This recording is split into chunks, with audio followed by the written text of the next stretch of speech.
Today, dear friend, I'm going to be telling you about changelings. They're actually pretty freaking scary. If you've seen the Angelina Jolie movie Changeling, you know what I'm talking about. I haven't seen it, so I don't know anything other than a general overview, but still.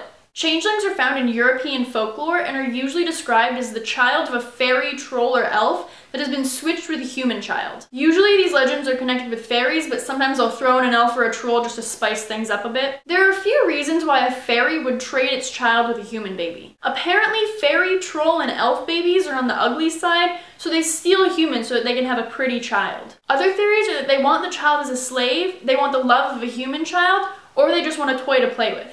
In some cases, fairies would show compassion and take away a child who was being abused by its parents so that it could have a better life in the fairy world. The theft of a human baby almost always takes place at night while everyone in the house is asleep. Most times, the fairies would leave their own child in the place of the human child, but in some cases, they'd just leave a piece of wood. The parents of the child usually didn't even notice the switch. Unless they left wood. I feel like you'd notice that one. But usually they would just go about their normal lives until the characteristics of a changeling began to manifest themselves in the child. Voracious appetite, mood swings, malicious behavior, or wisdom beyond his or her years. In Irish folklore, left-handed people were thought to be changelings.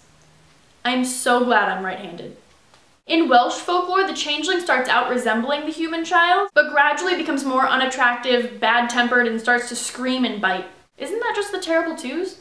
According to the Welsh, if you suspect that your child is a changeling, you're supposed to cook a full meal in an eggshell. I'm not really sure how that would work, but nothing really goes into detail about it. Apparently though, the changeling would become really confused about the meal and just disappear, and the human child will appear in its place. Some other methods of exposing a changeling for what it really is are much more violent. Parents would put their kids in the ovens or torture them in the hopes of the fairy, troll, or elf coming back and switching the kids again. One Scandinavian story warns about doing harm to a changeling child. The story says that a couple realized that their child had been switched with a changeling, but refused to harm it. Eventually, the father leaves the mother and runs into the true child. As it turns out, this kid had been really well taken care of as thanks to the family for not harming the changeling child. The kid explains that every mistreatment done to the changeling child is also done to the human child. Changeling legends blame the parents for being too complacent and fawning over their children's looks. Fairies, trolls, and elves produce ugly children and want to punish humans for focusing too much on looks. An unbaptized child is more susceptible to being switched as well. Laying a steel object such as scissors or a knife in the cradle of an unbaptized child was thought to ward off changelings. It's possible that this legend stems from the misinterpretation of autism or birth defects in the Victorian era. There are many cases of murder in that era in which parents thought their kids were changelings. Now, I don't know about you,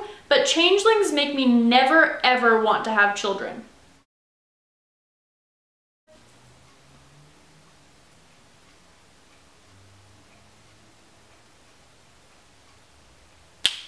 Yeah!